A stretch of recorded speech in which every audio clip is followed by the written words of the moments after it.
O Vida de Jornalista tem o selo da Rádio Guarda-Chuva. Jornalismo para quem gosta de ouvir.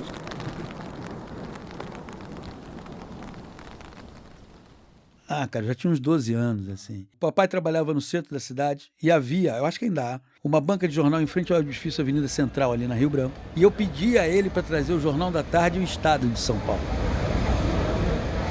Essa voz, que talvez você já tenha reconhecido, é do jornalista Paulo César Vasconcelos, o PC Vasconcelos. E essa lembrança dele tem mais de meio século.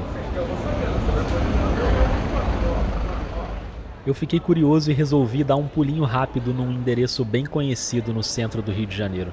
Eu acabei de sair do metrô aqui no Largo da Carioca. Eu queria checar se ainda está de pé aquele mesmo lugar de onde saíram os primeiros jornais lidos pelo PC pré-adolescente lá no comecinho dos anos 70. Estou chegando aqui no edifício Avenida Central, aqui pertinho da banca. Na verdade, eu já tinha encontrado um perfil da banca no Instagram. Bom dia, amigo. Tudo bom? Essa aqui é a banca Edifício Central ou é outra? É essa, né? Eu sou o Rodrigo, eu mandei uma mensagem no Instagram, não sei se foi com você que eu falei. Tudo bom? Tranquilo, eu resolvi dar uma passada aqui que eu ia ter que vir ao centro hoje. Então é aquilo que eu te falei, eu tô fazendo eu tenho um podcast, né, de jornalismo. Quem estava ali atendendo os clientes era o André e foi ele que me contou um pouco mais sobre a banca. Ela tá aqui já há muito tempo no centro, né?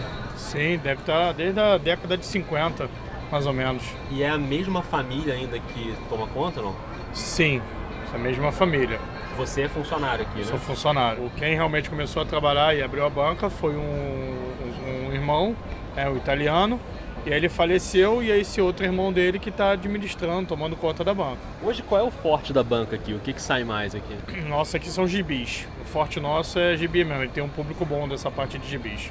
E já que a gente está falando de jornalismo aqui, o podcast sobre jornalismo, o que você tem de jornal aqui? O que você vende de jornal hoje? A gente trabalha com todos. E ainda trabalha com a Folha e o Estado de São Paulo. Jornal impresso ainda sai muito ou não? Cara, a gente vende. Não, óbvio, como antigamente, claro, né? Tudo vem decaindo muito rápido, né? Mas vende. Botar no papel não vale a pena, mas a gente vai agregando valores para poder também atender o cliente, né? Mas sempre tem alguém que sempre, gosta de ler sempre, e tal. Sempre. Aí isso não morre, não. Ele falou que o pai dele comprava muito o Estadão aqui pra ele. Naquela época já era começo dos anos 70 e tal. E eu vou até levar um Estadão então, só pra ficar simbólico aqui, vou comprar um Estadão também. E se você mora no Rio e gosta de quadrinhos, tem muita coisa lá, viu? Não é publi não, mas o Instagram é @bancaedifíciocentral. Depois busca aí. André, obrigado, viu, cara? Nada, cara, tudo valeu. Bom aí, bom trabalho, a gente vai se falando, eu te mando depois lá. Tá, obrigado, cara, valeu. Pronto, a banca tá aqui funcionando, vendendo jornal. Comprei um Estadão, como o pai do PC fazia lá no começo dos anos 70. Já vou voltar aqui para casa. Foi com esses jornais comprados ali em frente ao edifício Avenida Central que o PC Vasconcelos começou a flertar com o jornalismo. E aos poucos eu fui percebendo que eu gostava de escrever e que eu era fofoqueiro, porque todo jornalista é um fofoqueiro. Só que o fofoqueiro ele tem um campo de ação muito limitado. O jornalista não. E o fofoqueiro ele é irresponsável. O jornalista não pode ser irresponsável, embora muitos jornalistas não tenham esse compromisso. E tem um detalhe que eu acho fundamental, que norteia a escolha dessa profissão. Quem escolhe o jornalismo como atividade profissional é porque se importa.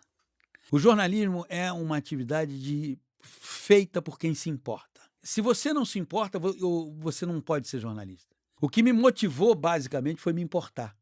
Eu me importava com cenas que eu via, eu me importava com injustiças, eu me importava quando alguém era sacaneado na rua. Então, se eu me importo, eu posso ser jornalista.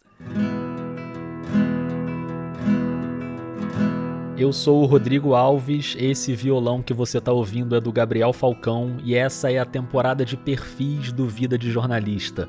Hoje a gente vai atravessar a carreira de um nome muito importante da profissão, o PC Vasconcelos, que você provavelmente já conhece como comentarista esportivo na Globo, no Sport TV.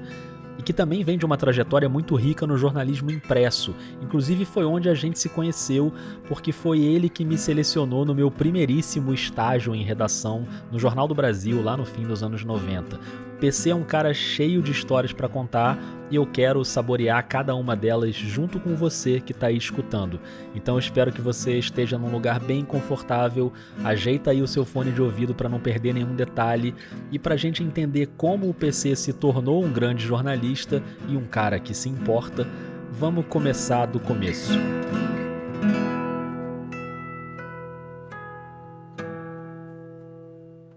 Eu nasci no dia 24 de julho de 1957 e eu nasci no Leblon, na quadra da praia, inclusive. Meus pais moravam na quadra da praia, de um Brasil que não existe mais. Porque se você pensar, a minha mãe era costureira, o meu pai era auxiliar de escritório e nós morávamos na quadra da praia no Leblon, na Carlos Góes. Esse Brasil não existe mais. No Brasil de hoje eu não nasceria na Zona Sul do Rio, na quadra da praia. Se você está acompanhando essa temporada, você já percebeu que eu tenho me interessado bastante pela origem de vida dos jornalistas que estão passando por aqui. Isso, de certa forma, é quase rasgar um mandamento da profissão, né? De que jornalista não é notícia. E geralmente não é mesmo. Mas a gente está num podcast sobre jornalismo e eu realmente acredito que entender a formação como pessoa ajuda a entender a produção jornalística daquela pessoa. O que a gente produz como jornalista é fruto do nosso olhar, da nossa visão de mundo, das nossas escolhas. Então eu quero saber mais sobre os pais do PC, o seu Dilon e a dona Edmeia. São duas pessoas que já faleceram, mas por quem eu tenho muitas lembranças. Assim. Primeiro, porque, além de ter nascido num Brasil que não existe mais, eu sou filho de uma mulher preta com um homem branco. Minha mãe era de Campos, meu pai gaúcho. A minha mãe começou a trabalhar com 15 anos no ateliê de uma senhora chamada Dona Lucinda, na Rua Senador Dantas. E o meu pai morava na Rua Senador Dantas.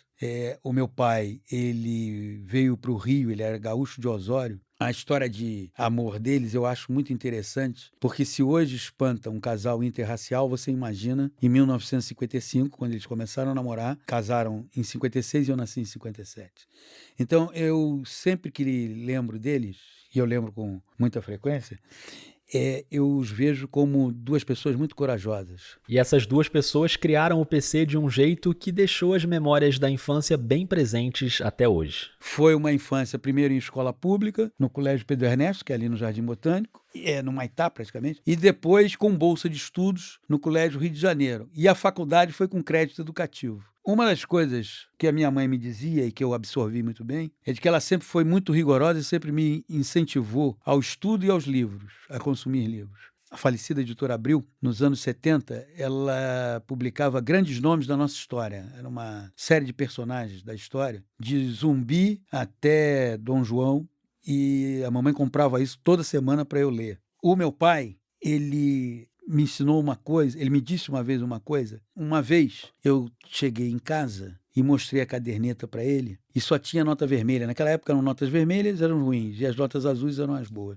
Quando eu mostrei para ele a caderneta, ele falou, pô, só tem nota vermelha, né? E eu, na hora, falei, os professores não gostam de mim. Ele bateu no meu ombro e disse, que tal estudar? E saiu. Um mês depois, eu voltei e a caderneta só tinha notas azuis e eu tô crente que eu ia arrebentar. Aí mostrei para ele e a frase dele foi, os professores passaram a gostar de você. O ser humano tem uma tendência a se vitimizar. E eu aprendi ali que o melhor caminho é você trabalhar. E a minha mãe, a vida inteira, na infância e adolescência, me dizia que ela estava me criando para o mundo, que um dia eu ia para o mundo. Então são dois ensinamentos, né, que eu não esqueci jamais. Não esqueci jamais. E acho que contribuíram muito para que eu escrevesse a minha trajetória. Contribuíram também para um letramento racial, especialmente com duas figuras que foram intelectuais e ativistas muito importantes para o movimento negro, Lélia Gonzalez e Abdias do Nascimento. A Lélia foi através da mamãe e o Abdias era amigo do papai. Então, eu inclusive fui eleitor do Abdias quando ele foi candidato. Fui apresentado pelo meu pai ao Abdias e fui apresentado à Lélia pela minha mãe. Então, a questão racial, ela sempre esteve muito presente, porque os dois tiveram que encarar muita coisa na convivência, né? Na vida de casal. Não foi fácil para eles. O ensinamento que eles me passavam é que em nenhum momento eu poderia abaixar a cabeça ou assumir um lugar de subalternidade. Evidentemente que com esse tipo de incentivo e essa leitura, né, isso me ajudou muito a entender quem eu era e principalmente a entender como é o Brasil. Porque o racismo praticado no Brasil ele é o mais perverso e cínico do mundo. O Brasil não é um país de confrontos explícitos, é de confrontos subliminares, de confrontos esquivos. O Brasil não vai para o enfrentamento. Então, eu aprendi que essa coisa subliminar do racismo brasileiro eu teria que enfrentar. E os meus 2 mestres foram minha mãe e meu pai nessa história.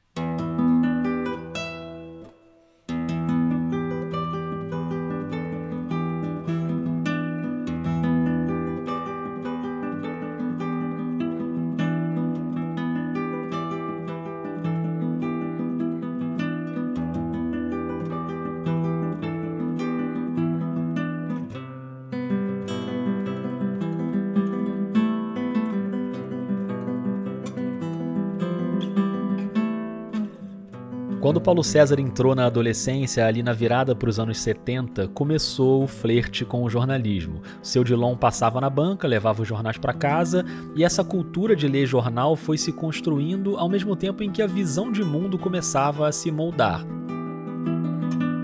O tal do cara que se importa.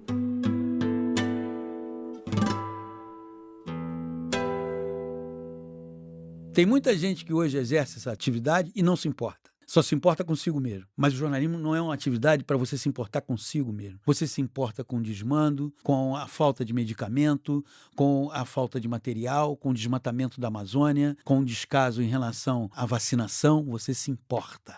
Então você pode ser jornalista. Como eu fui percebendo cada vez mais que eu me importava e gostava de escrever, eu fui cada vez mais enveredando por esse caminho. Mais ou menos com 16, 15 anos eu já sabia o que eu queria ser. Agora, antes mesmo de entrar para a faculdade, o PC já dava uma circulada numa redação carioca, a do jornal O Dia. O meu tio, Sebastião Pereira, foi jornalista e foi editor de esportes do Dia, e eu lá, em 1975, eu estava me encaminhando, né, para fazer vestibular e coisa e tal, mas eu já estava indo lá pitacando na área de esporte. Eu era leitor voraz do Estadão, do Globo, da Folha nem tanto, era mais do Estadão, Jornal da Tarde e Jornal do Brasil, mas também era leitor voraz do Jornal dos Esportes. Só que lendo tudo.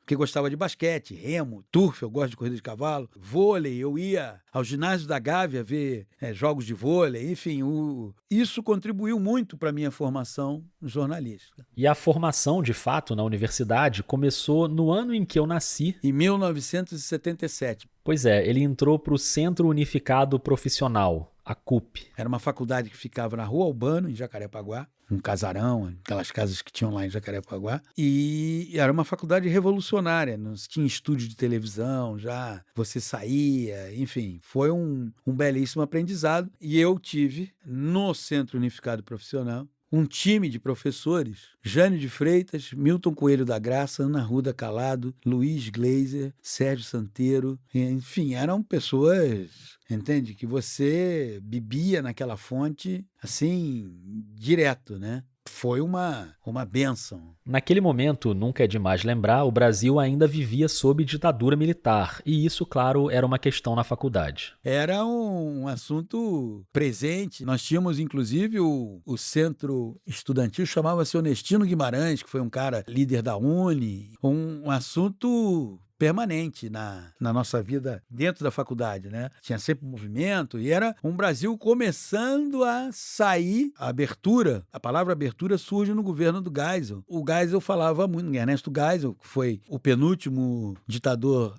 militar a governar o Brasil, sucedido pelo Figueiredo, que foi o último, que ele dizia que a abertura seria lenta, gradual e segura. Era o termo, como ele definia essa abertura. E como no Brasil, porque não é um país de enfrentamento, teve manifestação, teve um lado combatendo a ditadura, mas nós somos mais da acomodação do que o enfrentamento. Foi bem lenta, foi bem gradual e para os militares bem segura, porque nada aconteceu. Por isso que eu te digo, aqui a gente não faz o segredo dos seus olhos nem o 1985, porque o Brasil esquece, mas não é para esquecer.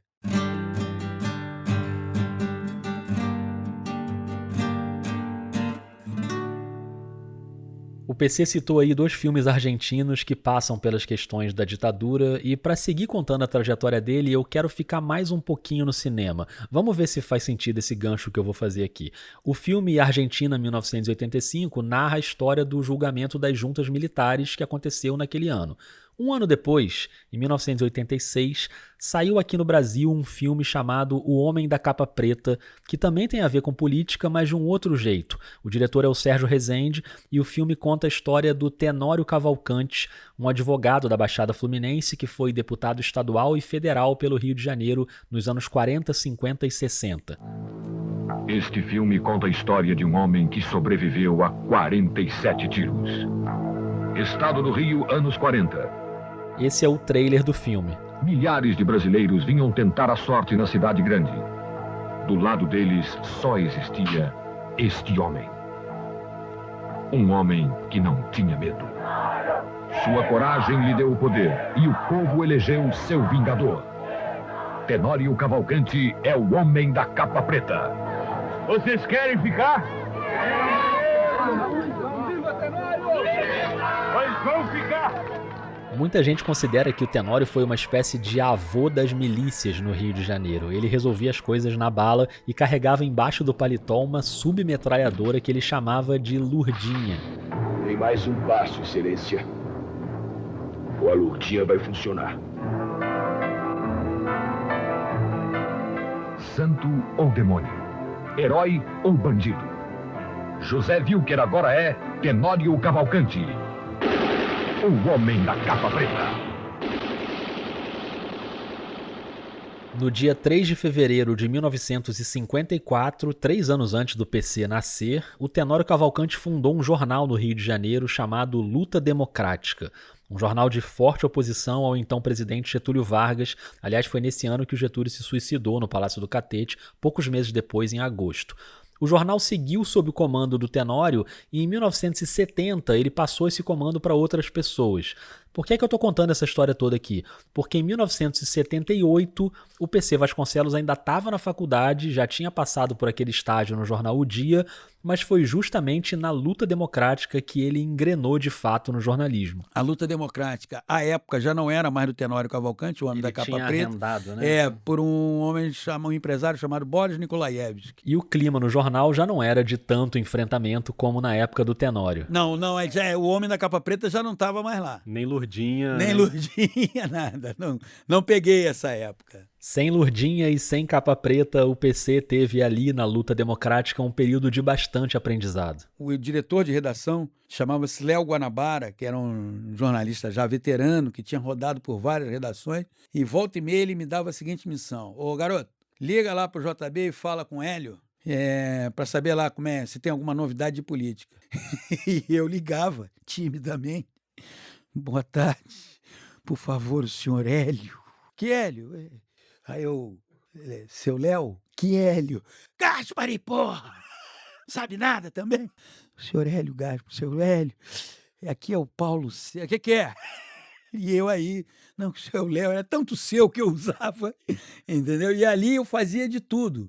Foi um aprendizado incrível, porque eu fazia desde a volta ciclística em Irajá, no Ceasa de Irajá, domingo, 8 da manhã, até um jogo no Maracanã à tarde, entendeu? E fazia um negócio que eu acho que não existe mais hoje, que era rádio escuta. O que era rádio escuta? Eu ouvia os Sentinelas da Tupi e o Globo no ar, e escrevia umas notinhas, entendeu? Em cima do que eles noticiavam.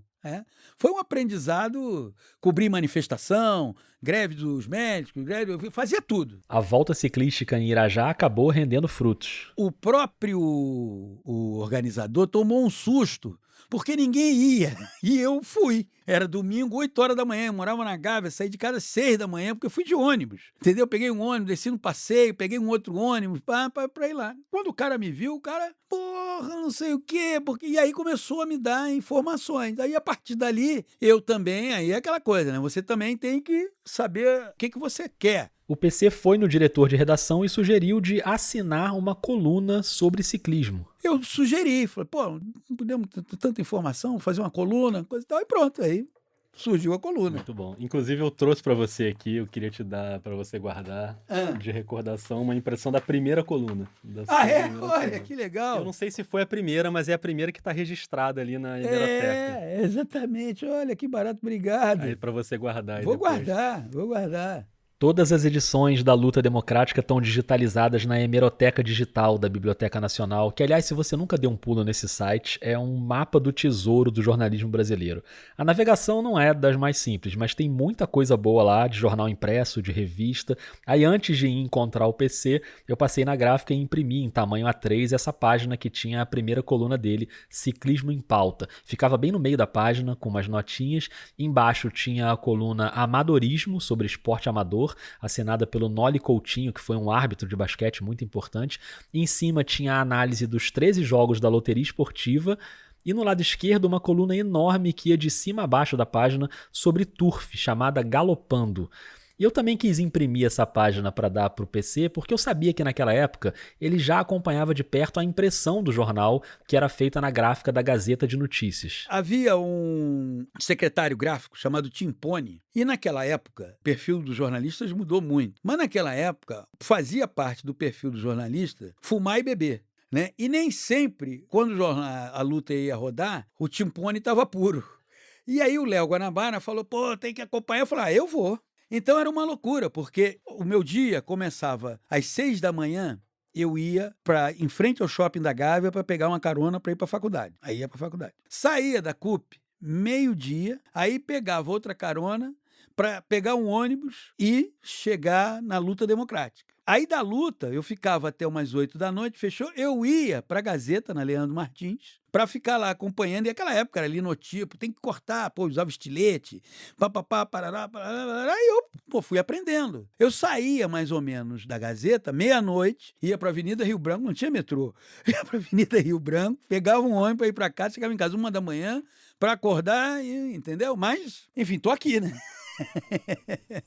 E a história estava só começando porque quando ele saiu da Luta Democrática, ele ainda estava na faculdade. Eu, na luta, recebi um convite para ser editor de esporte do Hoje em Dia em Nova Iguaçu. E fui ser editor de esporte do Hoje em Dia em Nova Iguaçu na faculdade. Aí veio o aprendizado em edição, na marra, claro. E me lembro que naquela época a loteria esportiva era...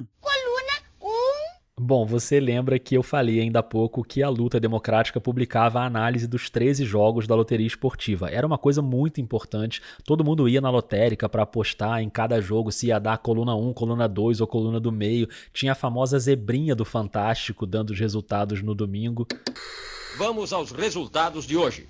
Jogo 1, Flamengo 1, Vasco da Gama 1. Coluna do meio. Jogo 2, Botafogo 2, América 0. Coluna 1. Jogo 3, Fluminense de Friburgo e Fluminense do Rio vai a sorteio por causa da chuva. Jogo 4, Volta Redonda 0, Americano 1. Coluna 2.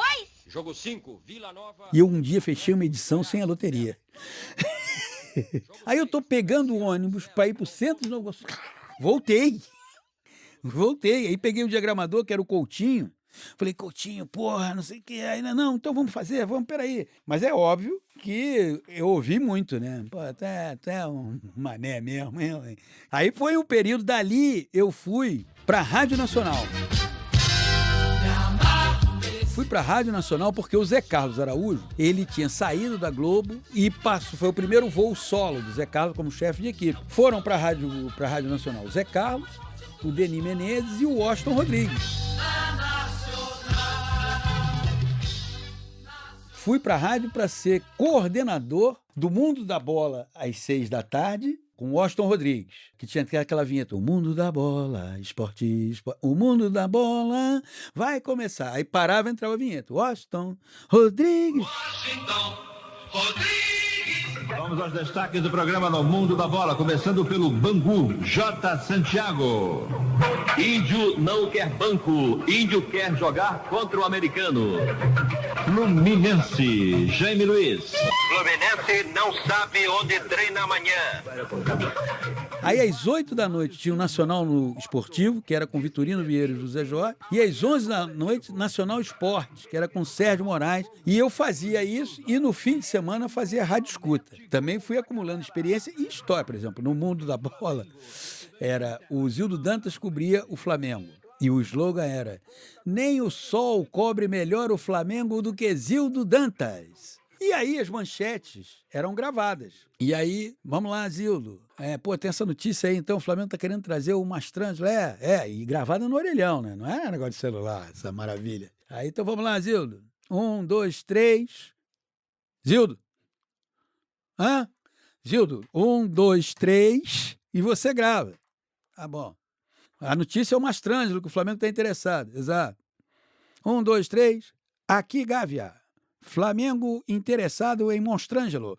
Zildo, Mastrangelo. Vamos lá. Aqui, Gávea. Flamengo interessado em Mastrangelo. Zildo, entra ao vivo. Caiu.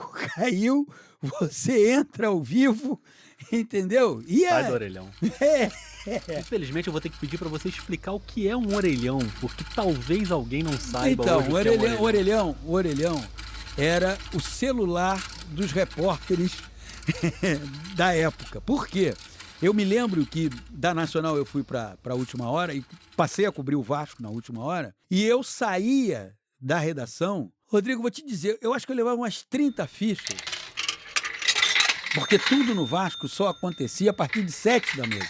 Aí, 10 horas da noite, os caras às vezes estavam decidindo alguma coisa. Aí você ia pro orelhão, que era um telefone público, e tome ficha, ó. Então, não, peraí que vai cair a ficha aqui, não.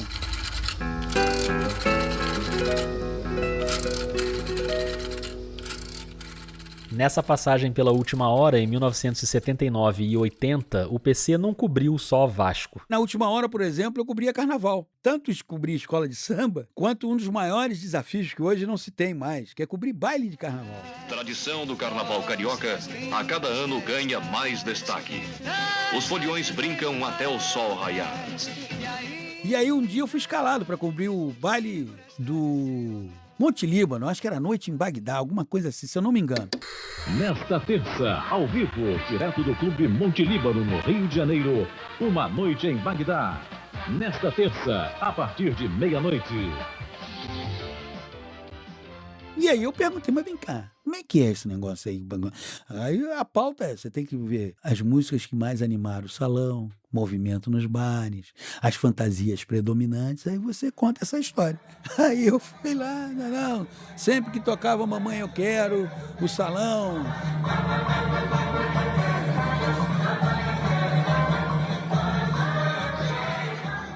E se tiver faltando, põe também qual era a orquestra, quem era o maestro, coisa, pronto.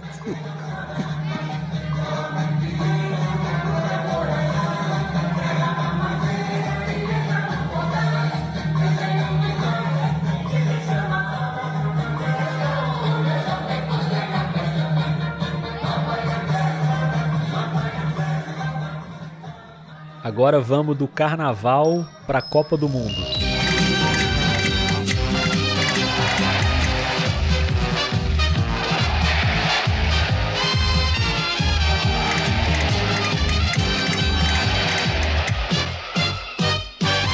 Na virada de 1980 para 81, o PC foi para o jornal O Globo e em 82 ele já foi cobrir a Copa na Espanha. Bem, amigos da Rede Globo, amigos do Brasil, muito boa tarde. Começa hoje aqui no estádio Nou Camp, em Barcelona, o mais grandioso espetáculo dos tempos modernos. A Copa do Mundo de 1982. Um ano de contratado, fui escalado para essa cobertura, o que certamente deixou muita gente com mais rodagem, enfim, chateada. E fui cobrir a Alemanha. Tocou a maga, de novo o Rummenigge, lindo lance. Golaço da Alemanha! Um lindo gol de Rummenigge! O alívio de ouvir o Galvão Bueno narrando um gol da Alemanha, que não é contra o Brasil, né? O PC tava lá cobrindo os jogos. Eu tava no jogo da vergonha Alemanha e Áustria. O esforço da Argélia pouco adiantou. A Alemanha e a Áustria fizeram um jogo de compadre, sob intensa vaia dos torcedores espanhóis em Gijón. E a vitória da Alemanha por 1-0, que classificou os dois. Alemanha e Áustria prosseguem na Copa. A Argélia está eliminada. E a partir dessa vergonha que foi esse jogo, disputado em Rijon, a FIFA decidiu que todos os jogos da última rodada da Copa do Mundo seriam disputados no mesmo horário. Se você não se liga muito em futebol, vale lembrar que essa Copa de 82 foi um grande trauma para o Brasil, que tinha uma seleção mágica, com Zico, Sócrates, Falcão, Cerezo, Júnior, Leandro, comandados pelo Tele Santana, e o Brasil cai na segunda fase diante da Itália no estádio Sarriá, em Barcelona, com 3 gols do carrasco Paulo Rossi. E o gol de Paulo Rossi! Gol de Paulo Rossi! Dentro da pequena área, fazendo o tiro, fazendo o giro e marcando o terceiro da Itália. Bom, eu não botei o Galvão narrando o 7-1, mas botei o Luciano do Vale narrando a tragédia do Sarriá, né? Foi mal. E foi muito curioso, porque a eliminação do Brasil, eu me lembro, o pragmatismo alemão, ele é tão acentuado, que uma cobertura como essa, você se aproxima, e eu fiquei muito próximo de um jornalista alemão, que quando o Brasil foi eliminado, ele falou assim, poxa, mas nós viemos para decidir a Copa com vocês e perder, e vocês foram eliminados, porque nós vamos chegar na final, mas nós não vamos ganhar a Copa. E chegaram. Foi uma cobertura, e a partir dali eu comecei a decolar para um lado e para o outro, né? Tanto Copa do Mundo, Olimpíada. Foram 10 coberturas de Copa em loco. Olimpíada tem 84, 88, 92... Aí ele já estava no Jornal do Brasil e daqui a pouquinho a gente chega lá, mas só para registrar que nesse curto período no Globo, de 81 a 83, ele fez outras coberturas importantes no futebol que nem sempre tinham a ver 100% com a bola rolando. O Paulo Vinícius Coelho, você, nosso amigo PVC, ele diz que uma das melhores matérias que ele já leu, e ele não tinha nem começado, ele era apenas um consumidor de informação, foi a do Ladrilheiro, que foi feita por mim no Globo. O Ladrilheiro é um personagem folclórico do futebol no Rio de Janeiro que surgiu na final do Campeonato Carioca de 81 entre Flamengo e Vasco. Era o terceiro jogo da decisão, mais de 100 mil pessoas no Maracanã. Flamengo ganhava por 2-0, aos 38 do segundo tempo o Vasco faz um gol e precisava de mais um para levar a decisão para os pênaltis. Aí agora o torcedor invadiu o gramado, com todo o cerco da polícia, está lá dentro do campo. Com a camisa do Flamengo amarrada no pescoço, correu dentro de campo. Aí o torcedor. 39 minutos. O capitão manda deixar. Não quer violência com o torcedor. Era o ladrilheiro Roberto dos Passos Pereira, que foi contido por outro Roberto, o Roberto Dinamite, do Vasco. Depois foi agredido por outro jogador, aí o gramado virou um campo de batalha. Foi agredido pelo Ivan. Pelo Gilberto. Os jogadores do Flamengo tomaram a defesa do torcedor. E o Nunes partiu. Essa confusão toda esfriou a reação do Vasco e o ladrilheiro virou o herói do título do Flamengo. O PC estava lá. Você sabe qual era a minha pauta nesse dia de Vasco e Flamengo? Ronda dos bares. Não, você foi fulano, crônica, Beltrano, atuações, fulano, personagem, Beltrano, vestiário do Flamengo, vestiário do Vasco. Aí tô lá, eu fui olhar, né? PC, movimento dos bares, entorno, coisa. Então eu falei, pô, tá bom, vamos lá. Aí quando o cara entra em campo, eu desci e falei com o cara. E o cara me contou toda a história dele. No dia seguinte, só o Globo deu. Entendeu? Quer dizer, eu poderia não ter descido. Eu poderia dizer, o cara invadiu. Mas eu desci porque eu não importo. Porque nessa profissão você tem que se importar. Se você não se importa, você está na profissão errada.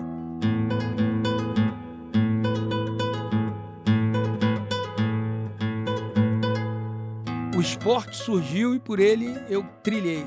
Mas eu sou jornalista. Eu não posso estar numa redação, alguém dizer assim, porra, descarrilhou um trem da Central. Ah, mas eu sou do esporte. Não, eu sou jornalista.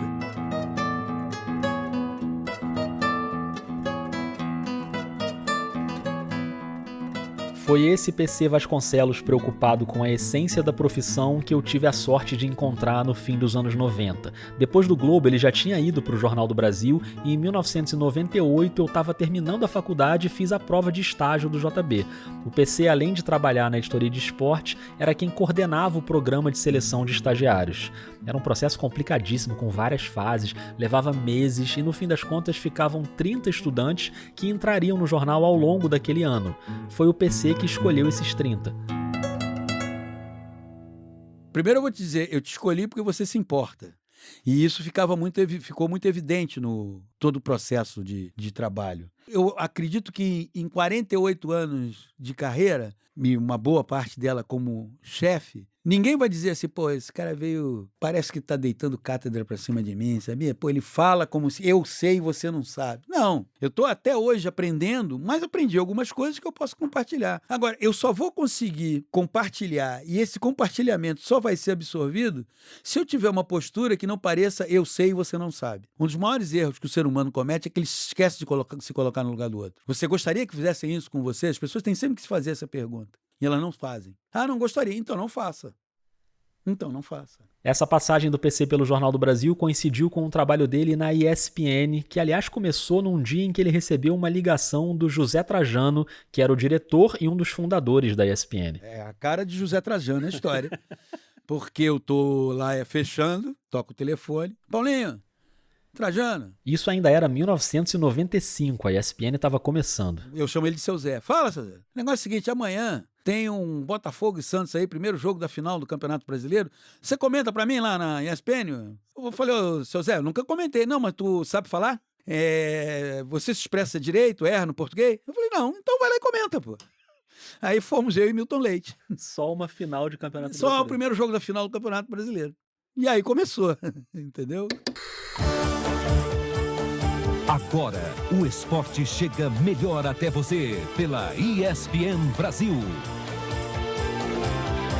Os esportes radicais, ação e aventura nos 4 cantos do planeta. O futebol no Brasil e no mundo. Jogos ao vivo, notícias, comentários. Nesse período, o PC acumulou a ESPN e o Jornal do Brasil. Aí fiquei nos dois. Porque eu tive uma coisa na minha vida, né? Que é assim, é uma coisa que imagino que rara. Eu sou viúvo 2 vezes. A Wanda, com quem eu fui casado pela primeira vez, morreu em 94. E eu, de certa forma, em 95, eu mergulhei foi no trabalho. Então eu trabalhava no JB, fechando, e trabalhava na ESPN. Em 97, eu viro repórter especial, que naquela época tinha essa... E vou para a Copa do Mundo em 98. Mas, Rodrigo, eu cobria a seleção brasileira e fazia lá o linha de passe. A minha média de sono era de 2 horas e meia, 3. Só isso, não passava disso. O Linha de Passe, programa tradicionalíssimo da ESPN, estava começando ali. Nós fizemos o primeiro em 1997, quando teve o sorteio, Trajano...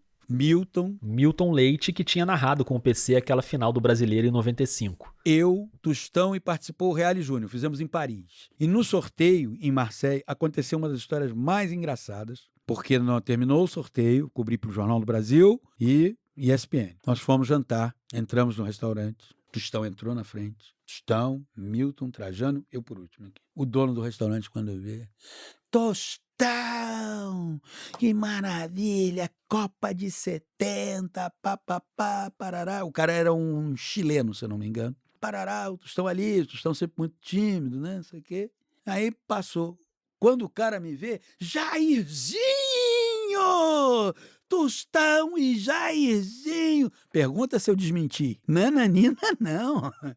No restaurante dele, aquela noite, 2 tricampeões jantaram. Tostão e Jairzinho, na companhia de Milton Leite e José Trajano. Não ia decepcionar o cara, né? Imagina.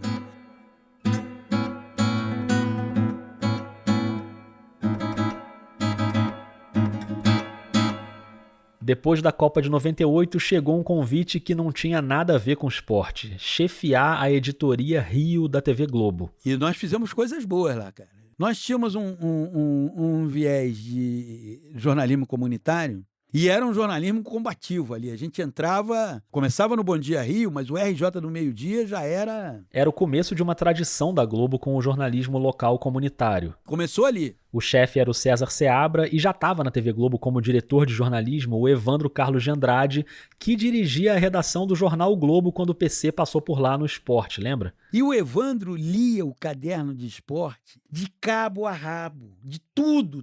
E aí tinha um negócio, porque o Evandro... e assinalando em caneta vermelha isso aqui. E o Evandro não errava nas observações. Na TV Globo eles se reencontraram. Só que dessa época ele já não ramiscava, mas eu me lembro de uma história. Eu estava num plantão, aí daqui a pouco, eu não sei se foi o Juarez, alguém da escuta falou assim, ó, morreu o João Batista Figueiredo. Eu falei, mas como assim?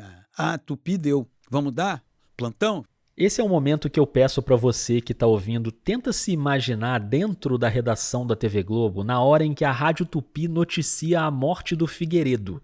Claro, ele não era mais o presidente, isso foi em 99, mas foi o último presidente da ditadura, era uma notícia de peso. E aí, a Tupi deu, o que é que a Globo faz? A gente tem a informação? Não, a gente não tem a informação. A gente só vai dar quando a gente tiver a informação. Imediatamente, o César estava de férias, liguei para o Evandro. Falei, Evandro, hoje é feriado, coisa. Não existe. O tal feriado que não existe numa hora dessas era só o Natal. Figueiredo morreu em 24 de dezembro de 99. E o PC na linha com o chefão Evandro Carlos de Andrade. É o seguinte, chegou a informação via Rádio Tupi de que morreu o João Batista Figueiredo. Eu falei que só podemos dar quando tivermos apurado a nossa informação. Ele me disse uma frase que eu nunca mais esqueci. Ele falou assim, fez bem, porque entre a pressa e a precisão tem que vencer. Ao mesmo tempo, como ele era Evandro Carlos de Andrade, ele falou assim, só não demora muito, tá? Assim que desliguei o telefone, ó, apuração, fulano já confirmou, falei, então entra aquela vinheta, pam, pam, pam, pam, pam, pam, pam. Ainda bem que o PC cantarolou, porque aí eu não preciso botar aqui a musiquinha do Plantão da Globo, que sempre dá um susto na gente, né? Na verdade eu não botei porque eu não encontrei o plantão da morte do Figueiredo, senão teria botado e você teria levado um sustinho, mas tudo bem. Alguns meses depois daquela ligação telefônica com o Evandro, o PC recebeu uma ligação, adivinha de quem? Eu tô um domingo em casa, e aí toca o telefone, domingo, fala, Paulinho. Ele mesmo, seu Zé Trajano. O meu problema são os telefonemas do Trajano. Ô, seu Zé, tudo bem? O negócio é o seguinte, nós vamos cobrir a Olimpíada. Olimpíada de Sydney em 2000. Pô, eu tô querendo alguém pra chefiar a equipe. Pô, volta pra cá. Eu não posso receber esses telefonemas, entendeu? E fui. Foi de novo pra ESPN, que já atravessava uma era de ouro. Alô, galera. Alô, amigo assinantes da ESPN Brasil. Boa tarde.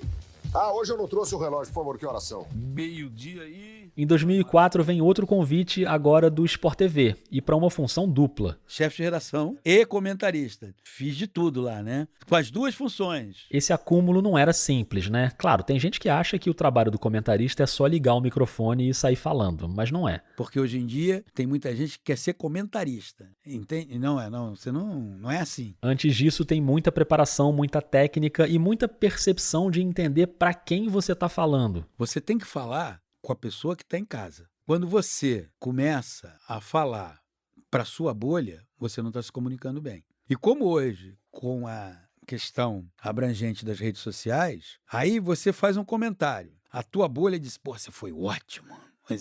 Mas fora da tua bolha, ninguém entendeu o que você falou. E o grande barato da comunicação é, quanto mais pessoas você alcançar, melhor. E para alcançar, você tem que naturalizar. Por exemplo, se você está comentando na televisão, você não pode dissociar o que você está falando do que a imagem está mostrando.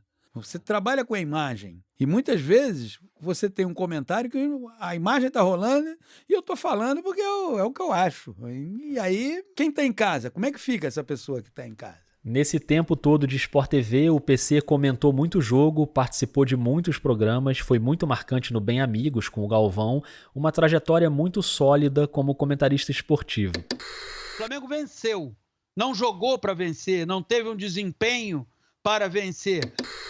Bem, amigos, nós estamos voltando para a terceira e última parte dessa nossa deliciosa conversa, e uma conversa muito rica aí. Cheio de manchete. Cheio de manchete, é verdade. Chamada até dizer. Se não fosse na nossa época de jornal.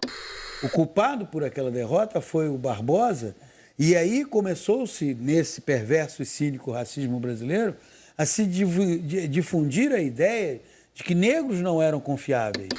Um chute no vento, uma simulação de um drible, você vai rever o lance aí, isso provoca uma reação muito mais intensa do que uma entrada no corpo do adversário. Há uma inversão de valores absurda.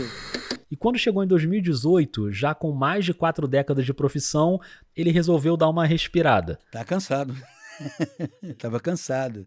Eu sempre fui meio que inimigo de férias, né? PC saiu do Sport TV, mas essa pausa sabática durou pouco tempo. Não chegou nem a ser um ano, né? 6 meses, praticamente.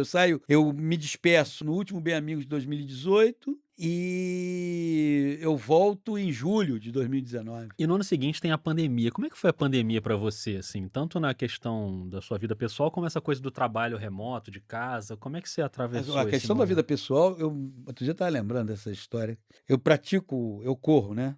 Todo dia. No início eu ficava correndo na sala. Eu fazia escritório, sala de jantar e sala de estar.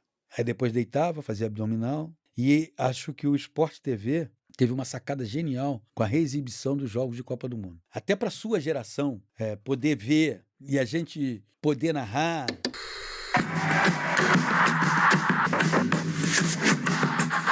Olha o Clodoaldo. 1, 2, olé!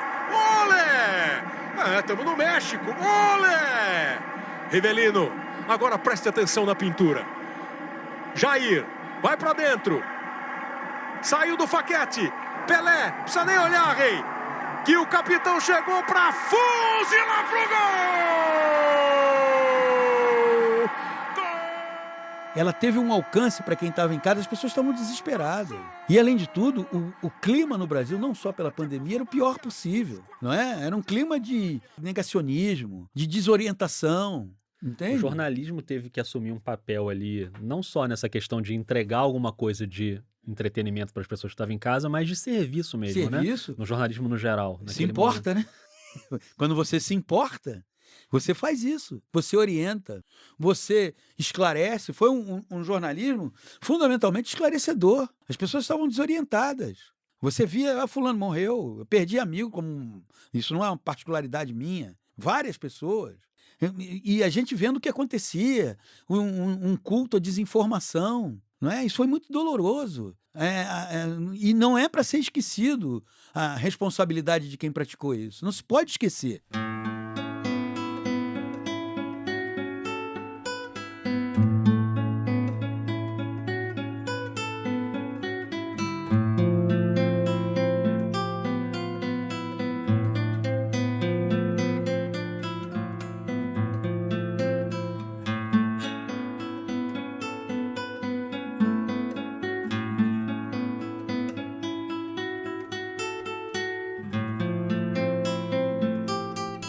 Essa visão crítica que o PC tem do país, dos governantes, da administração pública, isso também se estende ao jornalismo.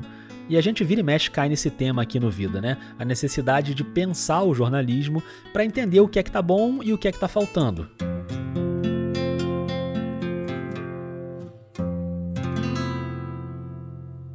Conjuga-se pouco o verbo apurar. O verbo apurar precisa ser mais conjugado. Sinto falta de pautas. No novo modelo do jornalismo deixou de existir uma figura que eu considero fundamental e primordial para a prática do bom jornalismo, o pauteiro. E com a ausência do pauteiro, o jornalismo ele está muito... Vamos fazer um recorte. Ele ficou muito refém do que deixava vazar um juiz e ele não foi crítico em relação a isso. Hoje ele olha para a mesma figura e fala, caramba, o jornalismo elegeu algumas pessoas como heroínas e agora não sabe o que fazer com elas. Ele precisa apurar mais. Ele não pode ficar só refém da fulano disse, Beltrano disse, ciclano falou. A cobertura de economia ela é sempre feita do ponto de vista do mercado do homem branco. O mercado, porque o mercado... Peraí, 40% dos lares brasileiros não tem saneamento básico. A área que eu atuo, por exemplo, ela está obcecada por números. Ela está obcecada por números e comparações. Quem é melhor? Esse ou aquele? Isso não é pauta, gente. Cadê a pauta?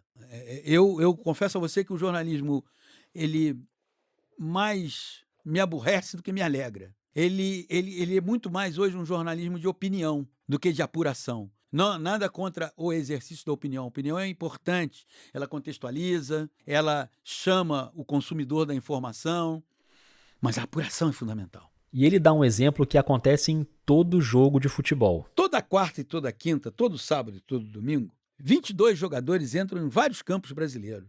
E 22 crianças também entram como mascotes. Já notou que se tiver uma criança preta é muito? É pauta. Vamos falar de racismo? Vamos mostrar que as crianças pretas só têm condições de entrar em campo se tiverem de chuteira, meião, calção e camisa. A questão racial dentro das redações, claro, é um tema que o PC observa desde que começou na profissão. Ele lembra de exemplos lá no jornal Luta Democrática nos anos 70. A luta, olha só, a luta tinha 3 negros na reportagem. Eu, Carlos Militão e J. Paulo da Silva. J. Paulo e Militão, mas o Militão mais acentuadamente, o racismo brasileiro acabou com ele. Acabou. Ele não conseguia, embora fosse brilhante, ter mais espaço.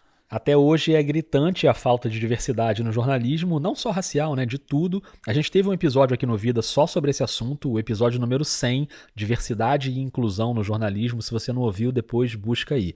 E o PC segue atento ao tema até hoje no Sport TV.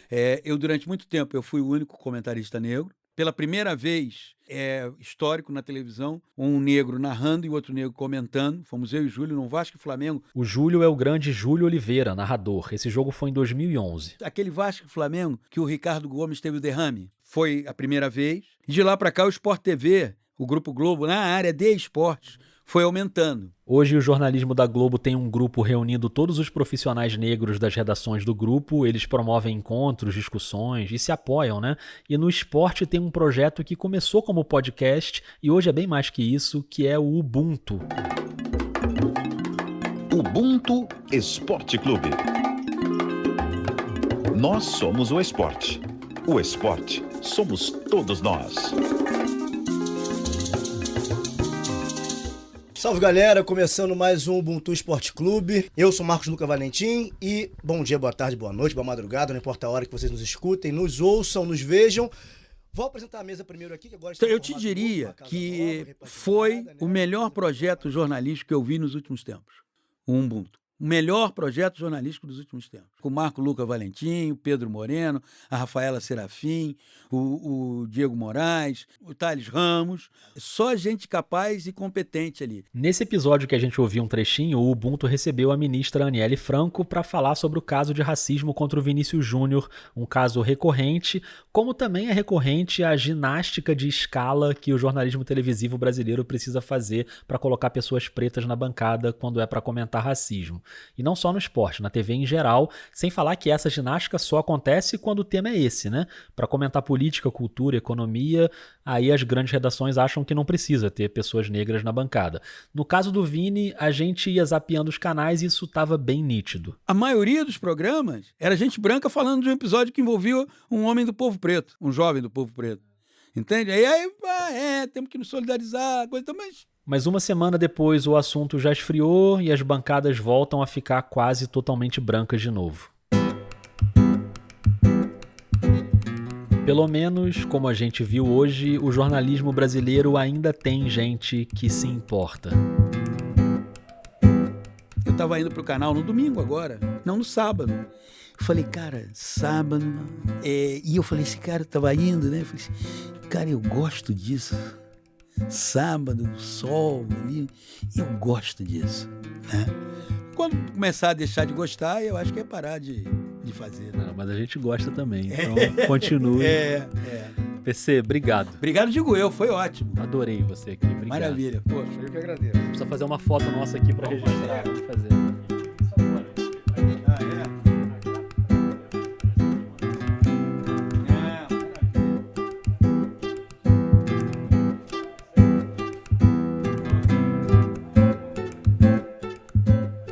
Eu sou o Rodrigo Alves, o violão que você está ouvindo é do Gabriel Falcão e essa é a temporada de perfis do Vida de Jornalista. Eu cuido de todas as etapas da produção do podcast, a pauta, a entrevista, a gravação lá na banca, o roteiro, a edição, a apresentação. Hoje você ouviu aqui áudios da TV Globo, do Sport TV, da ESPN, da TV Manchete, da Rádio Nacional, do filme O Homem da Capa Preta e do podcast Ubuntu Esporte Clube. A conversa com o PC Vasconcelos foi gravada no Estúdio Rastro, no Rio de Janeiro, com o apoio técnico do Dani Di, e a transcrição da entrevista foi feita pelo querido Emerson Rodrigues.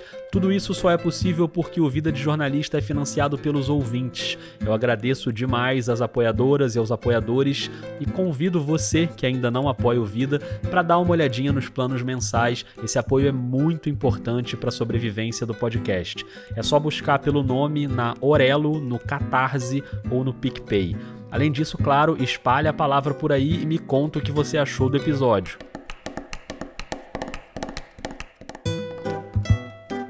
Acabando aqui, depois de comentar o episódio aí nas suas redes, eu quero sugerir que você dê um pulo lá no Sessão Cine Garimpo, um novíssimo parceiro do Vida na Rádio Guarda-Chuva. Se você gosta de cinema, não tem conversa, vai lá que você vai amar. É a grande jornalista Suzana Vidigal que pilota o podcast.